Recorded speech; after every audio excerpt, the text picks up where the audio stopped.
Marie Le Texier, vous êtes à Brest. Vous n'avez pas fait le Vendée Globe ou la route du Rhum, mais en bonne brestoise, vous êtes proche de la mer et vous avez aussi vu cette pollution plastique. Et aujourd'hui, vous travaillez à sa réduction entre la Méditerranée, Brest. En quoi consiste votre travail au sein de Consultancies ? Alors oui, chez Consultancies, on est un cabinet de conseil spécialisé dans les stratégies de réduction de la pollution plastique. Nous accompagnons les entreprises, mais aussi d'autres acteurs à réduire leur empreinte plastique. Et nous agissons en amont avant que cette pollution de plastique n'arrive à la mer, puisque, on l'entendra, mais 80% des sources de pollution marine sont terrestres. Et donc nous agissons, je le disais, à la fois avec les entreprises, on y reviendra, de différents secteurs, mais nous facilitons aussi la collaboration entre différents acteurs, les entreprises, les ONG, les scientifiques, les parties prenantes publiques, parce que nous pensons qu'il est essentiel pour avoir un impact à l'échelle de faire collaborer ces différentes parties prenantes. Et quelles sont les bonnes pratiques qu'on peut intégrer? C'est du changement de comportement, de l'innovation. Quels sont les différents leviers sur lesquels vous pouvez travailler? Alors, en tout cas, quand on agit avec une entreprise, il est important de comprendre que chaque entreprise a sa spécificité, selon son secteur, sa taille, le niveau dans la chaîne de valeur. Et chez Consultancies, nous nous attachons à respecter ces spécificités.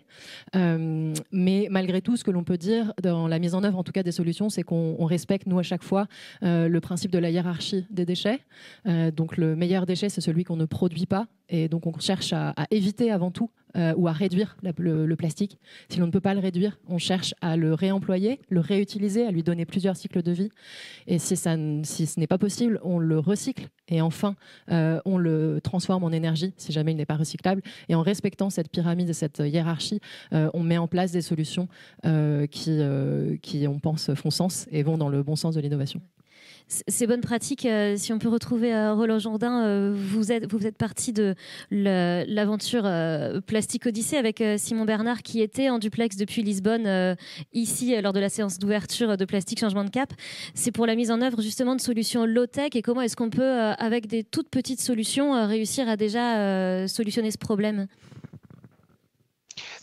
Oui, au travers du fonds Explore, c'est vrai que la démarche de Plastique Odyssée nous a paru tellement évidente et pleine de sens parce qu'effectivement, aller le ramasser en mer, malheureusement, c'est trop tard. Donc, il faut par tous les moyens arrêter la source, faire tarir la source. Et l'idée de Plastique Odyssée, c'est ça, sur la philosophie du low-tech, de ces systèmes facilement mis en œuvre, réplicables et réparables.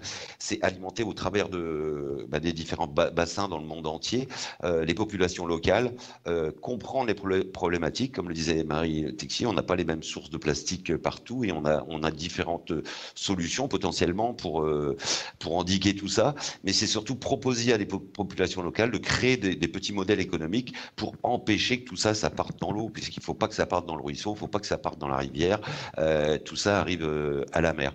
Donc ça fait partie de la solution. Oui, c'est partie de la question aussi du traitement des déchets, du traitement des eaux. La question est vaste.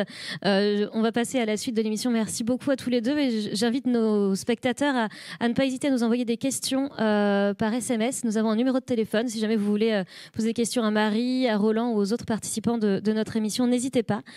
Pour l'instant, nous allons voir un petit... on a beaucoup parlé déjà de microplastique, mais découvrir un sujet avec une chercheuse du CNRS qui s'appelle Ika Paul-Pont et qui travaille précisément sur cette question des microplastiques, la partie immergée de l'iceberg, mais qui est malheureusement massive et très importante. Merci beaucoup Marie, merci Roland.